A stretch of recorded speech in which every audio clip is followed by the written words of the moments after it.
So I'd like to start off with a breathing thing. We don't do this much. This is just a way to reset your nervous system. So I'm going to walk you through a little breathing protocol. I'll have to be talking, so I won't be able to be holding my breath when I'd like you to. But here's the basic gist of this. We're going to breathe in for a 4 count. You can take as big a breath as you can over a 4 count, and I'm going to walk you through that.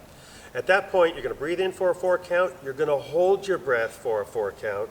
Then you're going to breathe out for a 4 count, and then hold your breath out for a 4 count. So breathe in for 4, hold for 4, breathe out for 4, hold for 4, and we're going to do this 3 times, okay? So here we go. Blow all your air out first. Here we go. Let's breathe in. 2, 4. Now hold for 4. Breathe out for 4. Hold out for 4. Breathe in for 4. Hold. Breathe out. Hold. Breathe in the last time. Hold. Breathe out. Hold. Breathe. Ah, that's nice. All right. Let's do Ragdoll, okay? Standing lumbar roll is really what it's called, but let's do Ragdoll. I'm going to need somebody. Somebody, Tommy. Can I borrow you? All righty. So let's make sure we can see Tommy. Can we see Tommy? Excellent, awesome.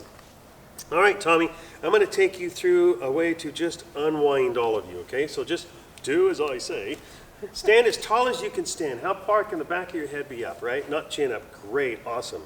Imagine that the only joint you have is about your belt line. So stiffen the rest of you and just lean on over. Easy, slow. So you can't go anymore, and that's great. Keep your body weight on this side. Can you begin to bend both knees slightly? Bending. Put most of your body weight on this right side. Great.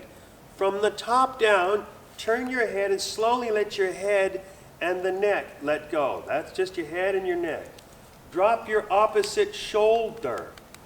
Drop this shoulder. Drop your head again. It's like a little sneaky thing wants to stiffen back up. Slowly work down your back, little by little letting go. Like a old balloon losing air. I'm not calling you an old balloon. Keep both knees bent. Great. Think drool. If you actually drool, it's bonus. Slowly work your way towards the middle. Easy, slow. Keep both knees bent. Did I mention the knees? Stop in the middle. Let your head drop. There you go. Your body should be hanging like hair. Let the whole machine, the whole Marianne, everybody float over this way. Let your legs, yes, your legs. Great. When you come up, wait for it. Keep this knee bent. Bring your hips under. Let the opposite shoulder open, but don't help. Slowly, super slow-mo. Come all the way up. Easy, even now. There's all kinds of noises going on in there, Tommy. Are you okay? Are you self-adjusting now? How tall can you be? Tall enough to reach the ground, I'm just saying.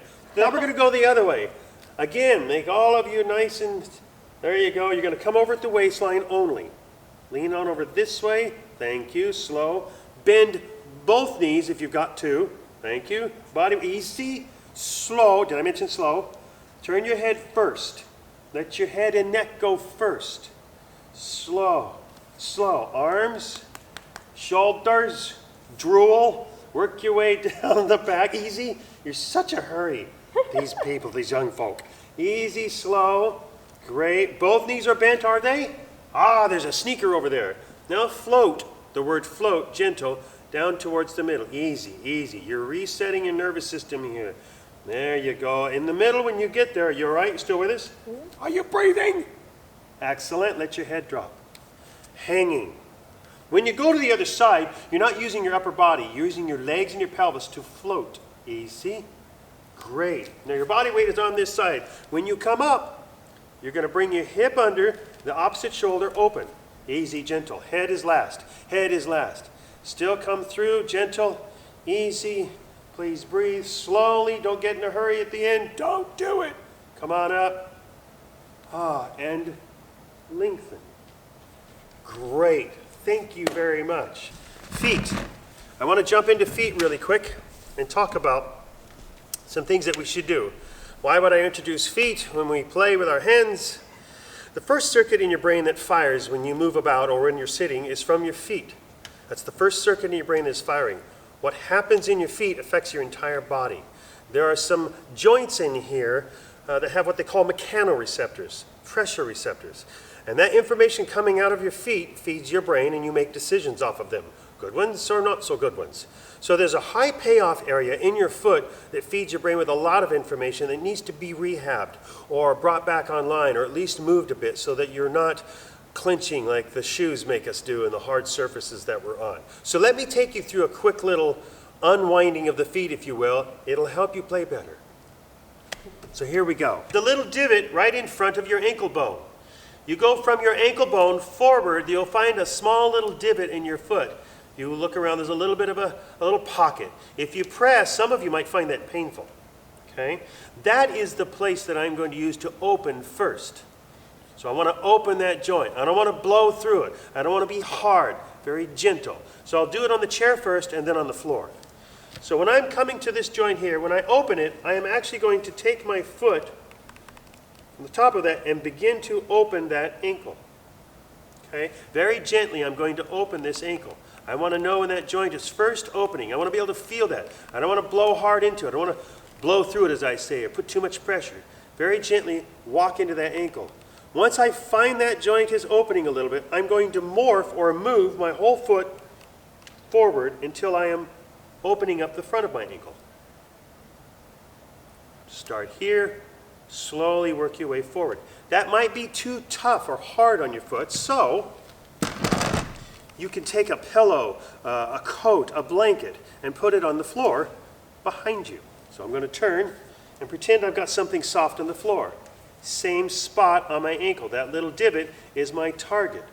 You might need to hang on to something and begin to slowly work into that spot. I'm not going completely sideways. It's a 45-degree angle into that little spot.